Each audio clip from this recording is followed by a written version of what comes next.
Bienvenue sur Maine Public News Connect. Des reportages inédits de la radio publique de Maine sont diffusés chaque semaine en espagnol, en français, en portugais, en somalien et en anglais.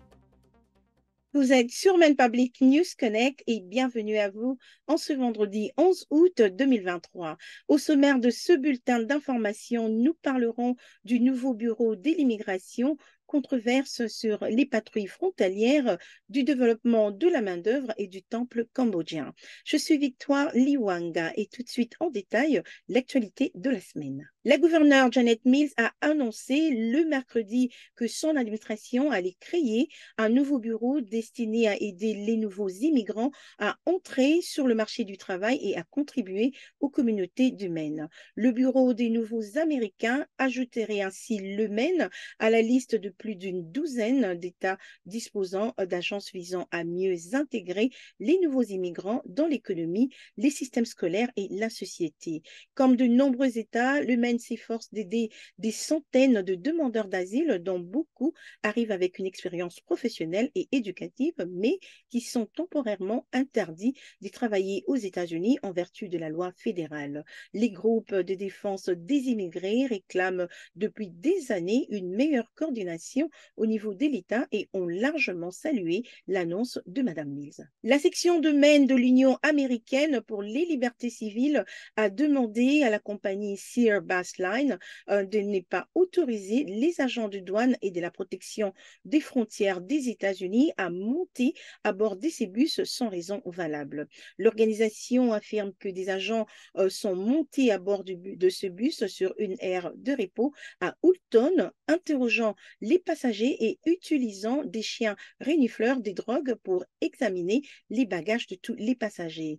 Carol Garvan, qui est directrice juridique de l'Union américaine pour les libertés civiles de Maine, affirme que de telles actions violent le 4e amendement de la Constitution américaine qui exige un soupçon raisonnable ou une cause probable pour fouiller ou détenir des personnes. Le président de Sear Bass Line, Mike Sear, n'a fait aucun commentaire.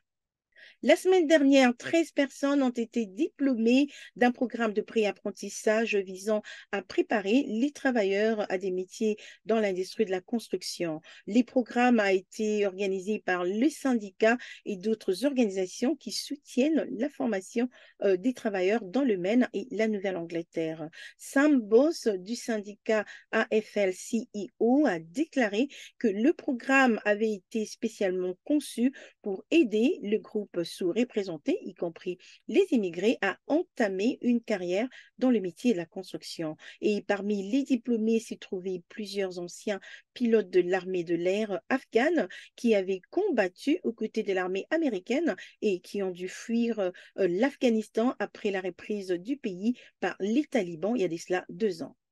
Wat Samaki, un temple bouddhiste cambodgien situé à Buxton, a annoncé la semaine dernière son déménagement à Westbrook. Le temple a récemment acquis 12 hectares de terrain non bâti à Westbrook, où il prévoit d'y construire un temple, des jardins communautaires et des sentiers accessibles au public qui sont reliés au réseau de sentiers existants dans la ville. Le temple collecte des fonds pour le projet en partenariat avec Kemermen, qui est l'organisation communautaire cambodgienne de l'État. C'est la fin de ce bulletin d'information pour Maine Public News Connect. Merci d'avoir été avec nous. Je vous retrouve au prochain numéro. D'ici là, portez-vous bien et passez une excellente fin de semaine. Maine Public News Connect a été rendu possible par des donateurs individuels, des entreprises et des fondations de partout dans le Maine, et aussi par Koho et Patricia Ewan, Seaport Credit Union, Hannaford Supermarket, IDEX et Maine Housing. Maine Public News Connect est aussi rendu possible par Koho et Patricia Ewan qui s'engagent à combler les différences culturelles dans nos communautés. Juntos. Ensemble. Warajir. Junto.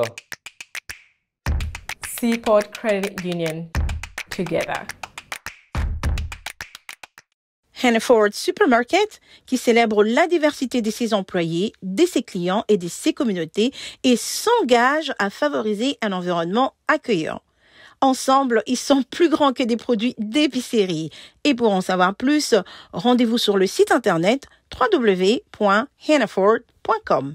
Avez-vous du mal à payer votre prêt hypothécaire ou immobilier depuis la crise de Covid-19? Le fonds d'aide aux propriétaires de maisons dans les Maine, Maine Homeowner Assistance Fund, peut vous aider. Vous pouvez bénéficier d'une aide allant jusqu'à $50,000. Faites votre demande dès aujourd'hui sur le site mainehomeowner.org.